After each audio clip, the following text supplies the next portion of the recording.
అధికారం కోసం చంద్రబాబు ఆఖరి ప్రయత్నం చేస్తున్నారన్నారు సజ్జల. రాజకీయాన్ని బాబు దోపిడీగా మార్చేశారని ఆరోపించారు. బాబు మోసాలు ప్రజలకు అర్థమయ్యాయని, అందుకే 2019లో ఓడించారని చెప్పారు.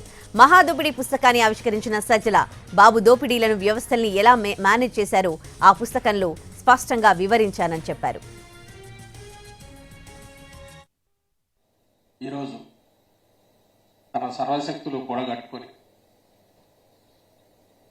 ఏదైతే తన దోపిడీ ద్వారా సంపాదించుకున్నా అంతర్జాతీయంగా కూడా ఎక్కడెక్కడో వాటిని పెట్టిన నిధులను, అలాగే వ్యవస్థల్లో తనకున్న పలుకుబడి, వ్యవస్థల మేనేజ్మెంట్ తనకున్న మెలకువను, అలాగే ఓవర్ ది పీరియడ్ ఇన్ని దశాబ్దాలుగా తను పెంచుకుంటూ వచ్చిన తన ముఠా మాఫియా డూ ఆర్ డై అంటే ఇప్పుడు గన ఈసారి ఫైనల్ బ్యాటిల్ పోతే ఈ శక్తులన్నీ కూడా మన సినిమాలో కదా పాతాళ భైరవి కావచ్చు, ఇంకోటి కావచ్చు,